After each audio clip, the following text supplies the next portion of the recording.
Top trade negotiators in the Canadian government spent several days in Washington meeting with key players in the Trump administration and in Congress as the calendar inches closer to the August 1st deadline to stave off a 35% tariff on Canadian goods.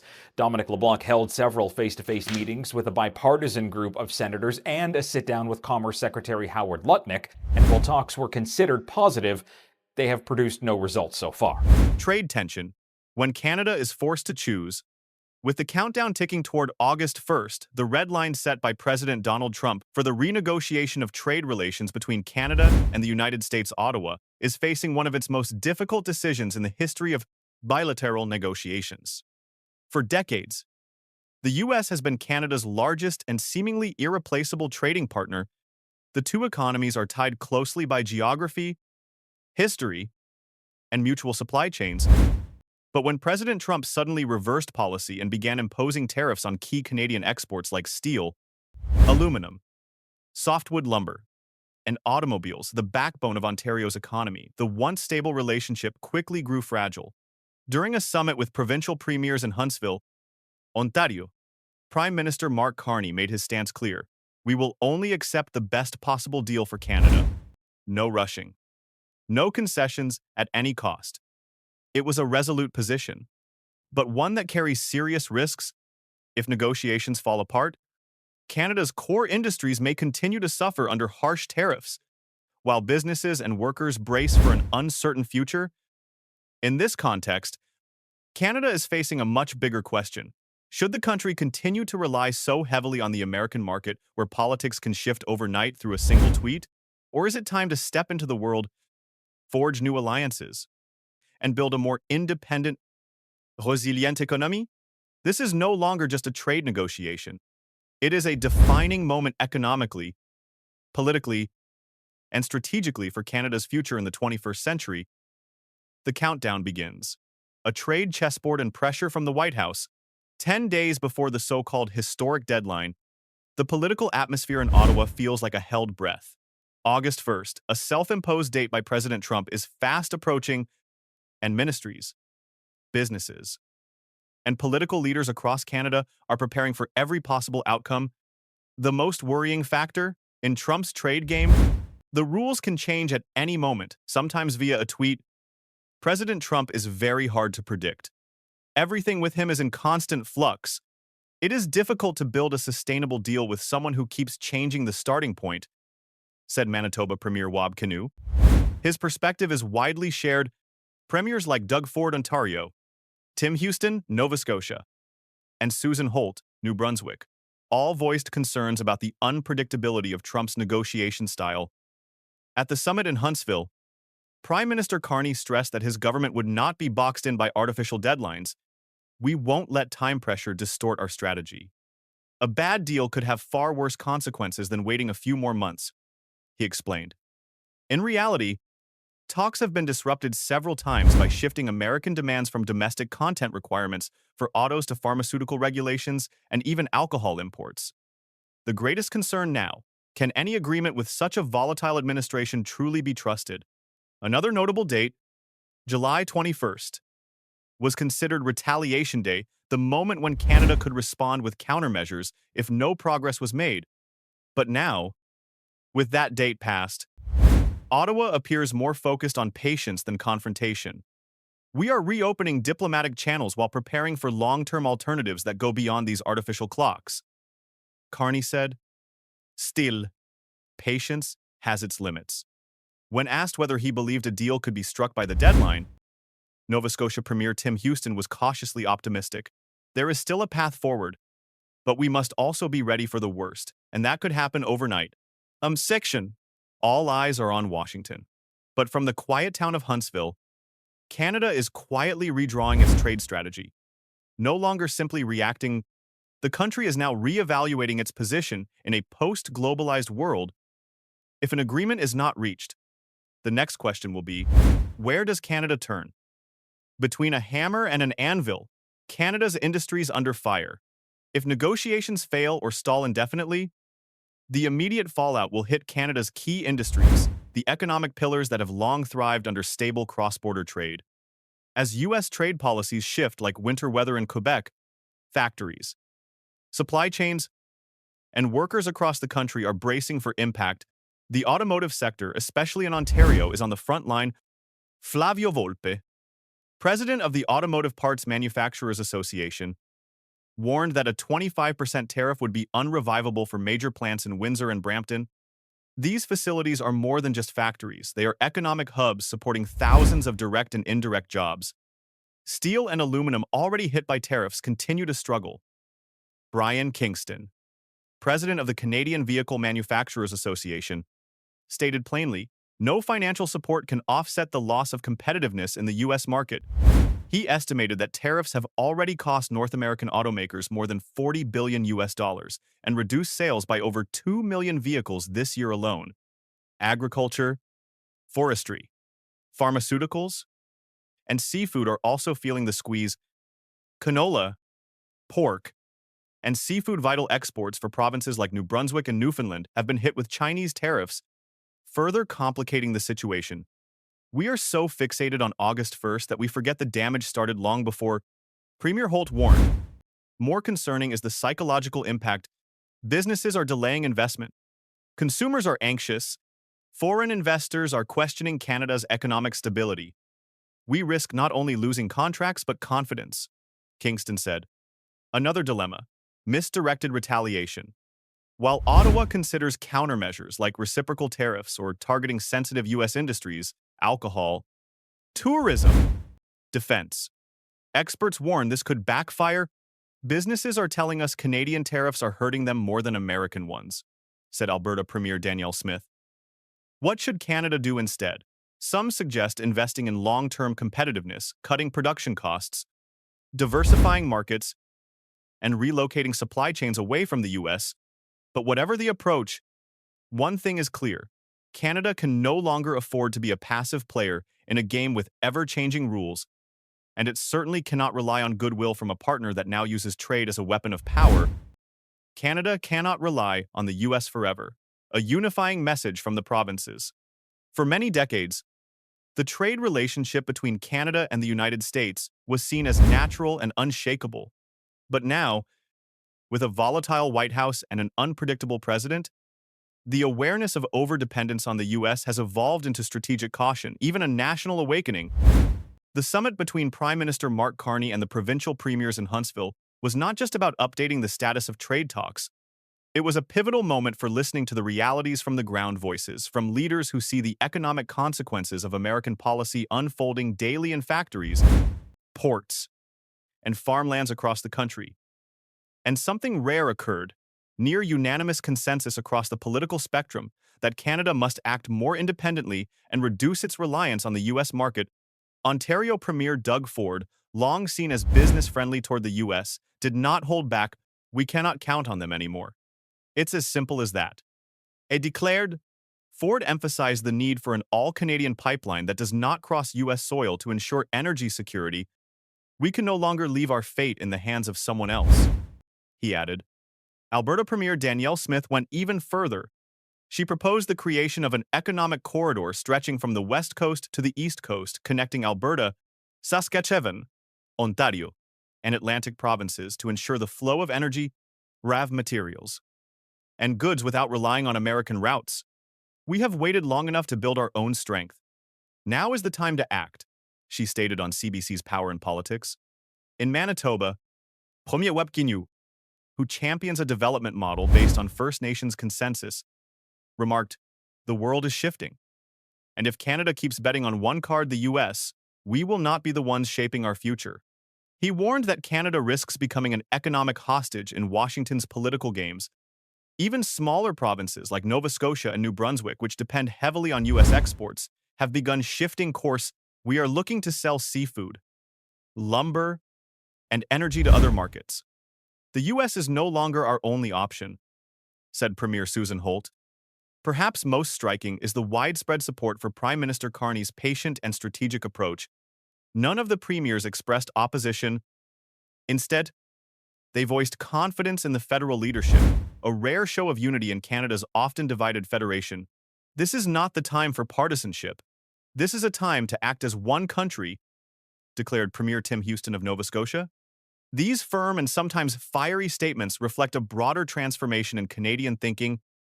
The country has reached the limits of its one-way, southward-facing trade model.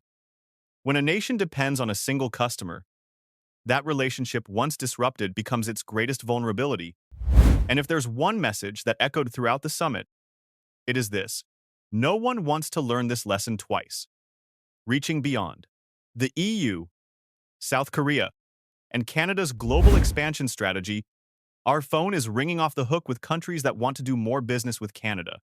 Prime Minister Mark Carney repeated this line several times during the summit in Huntsville, sending a clear message: the world is opening its doors to Canada, and the time has come for Ottawa to truly step beyond America's shadow. With more than 80 bilateral meetings with world leaders since taking office, Prime Minister Carney is openly pursuing a vision in which Canada becomes a trusted strategic partner.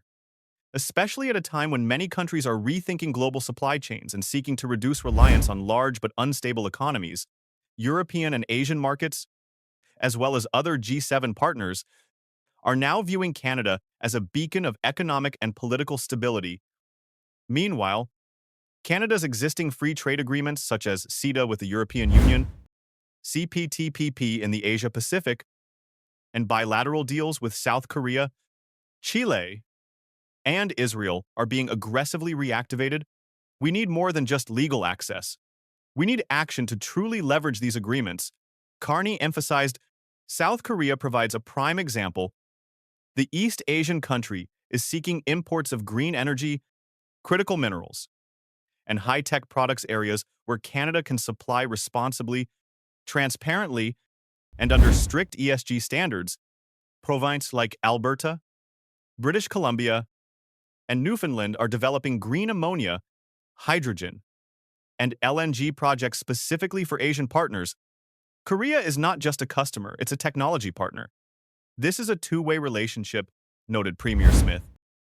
In Europe, the need to replace Russian energy, Ukrainian timber, and some Chinese materials is pushing the EU to deepen trade with Canada. Strategic exports like softwood lumber, aluminum, biotech, and clean technology, once destined almost exclusively for the US, are now being rerouted to European buyers.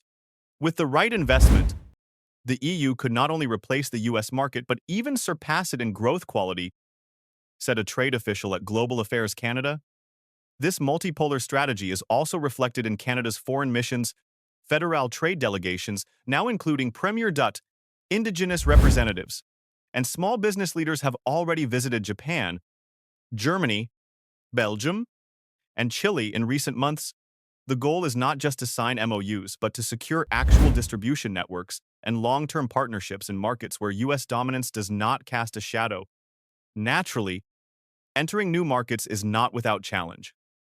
Language barrière, regulatory frameworks, safety standards, and certification hurdles all raise the cost of doing business. But as Premier Susan Holt pointed out, the price of continued dependence on the U.S. is far higher.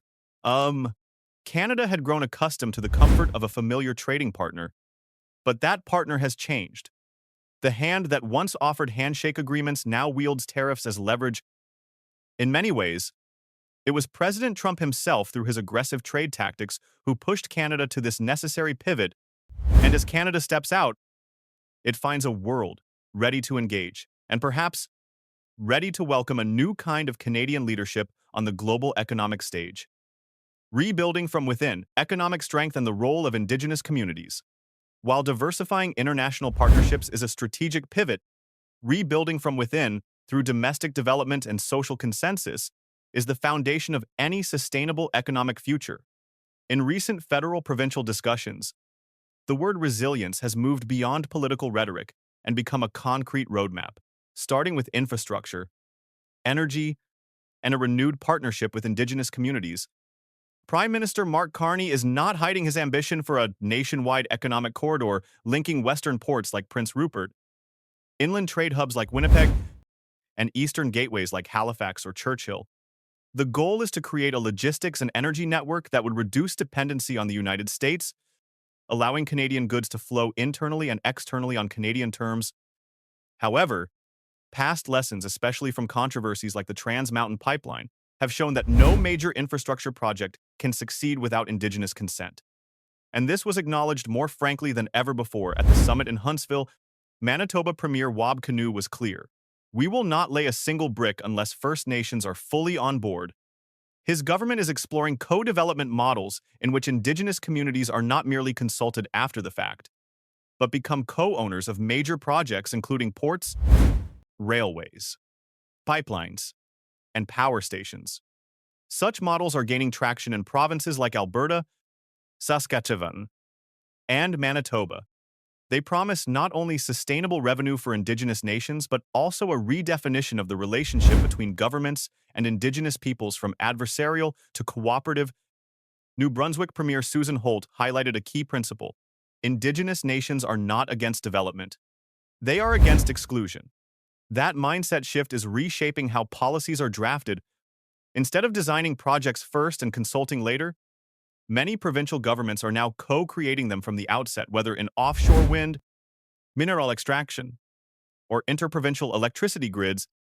The federal government is also establishing a national projects office set to launch after Labor Day with a mandate to accelerate, coordinate, and de-risk high-priority initiatives.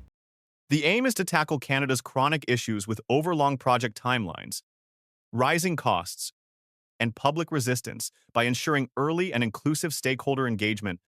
Simultaneously, provinces like Nova Scotia, Newfoundland, and Alberta are forging interprovincial partnerships, signing MOUs for domestic trade, shared infrastructure, and regional port development. The vision is to reduce transportation bottlenecks, lower costs, and help Canadian products reach international markets without relying on American transit routes. Rebuilding internal strength is not easy.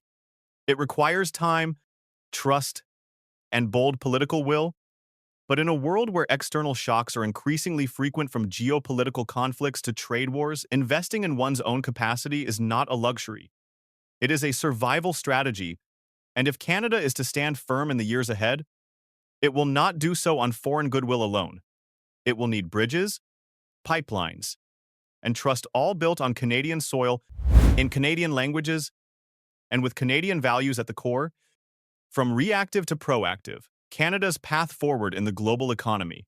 When the Trump administration began imposing tariffs on Canadian steel, automobiles, aluminum, and pharmaceuticals, Ottawa's first instinct was to react with countermeasures, emergency relief, and a flurry of diplomatic outreach.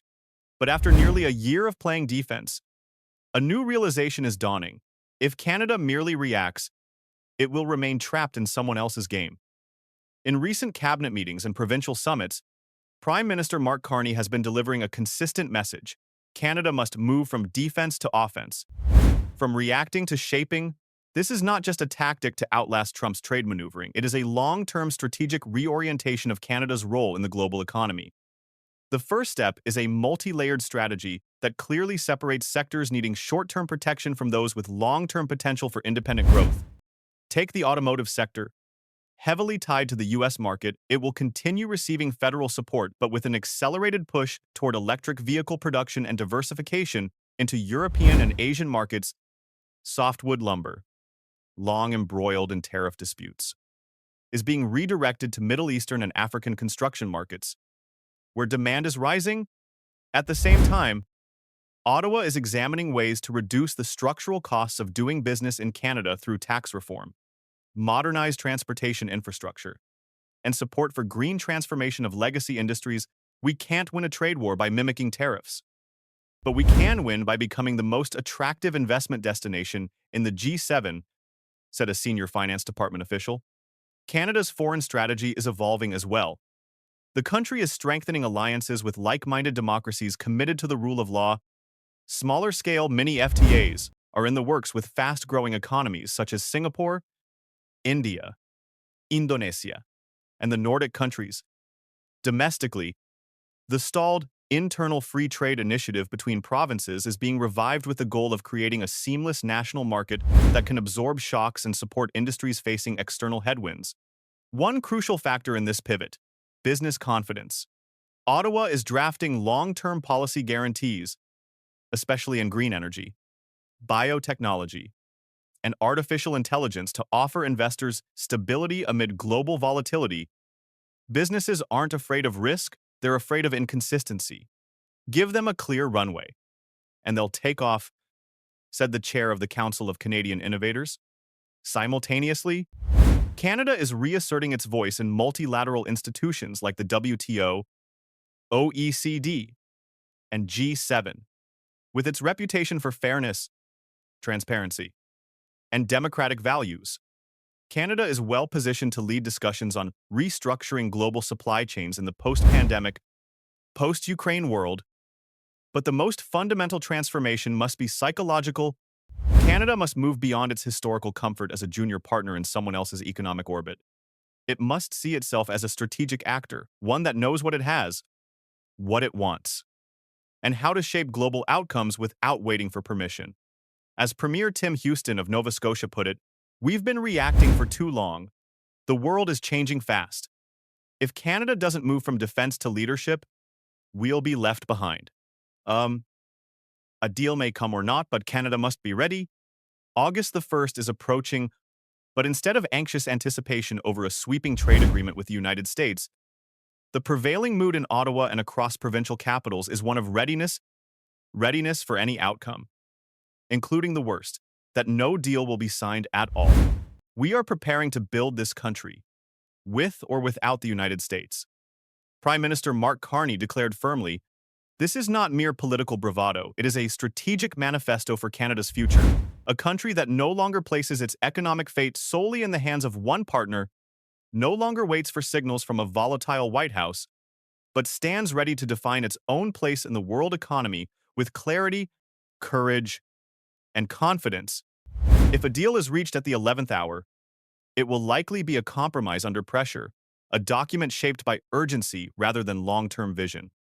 But what Canada is building right now, new alliances with the European Union, South Korea, and the broader Indo-Pacific, interprovincial corridors, and meaningful engagement with Indigenous nations, is a far more enduring foundation. It's a roadmap that will outlast any American administration. This does not mean turning away from the U.S. Canada will always be a neighbor, a partner, and a historical friend, but real friendship requires mutual respect, not economic coercion. Canada's message is clear. We are open to cooperation, but not at any price. At the Huntsville summit, what surprised many observers was not just the consensus among premiers from conservative Alberta to progressive Manitoba, but the tone, cautiously optimistic, determined, even bold, optimistic, because Canada has untapped potential, determined, because dependency has proven costly, bold, because the country is learning that true sovereignty requires choice, not just proximity. Transformation does not happen overnight.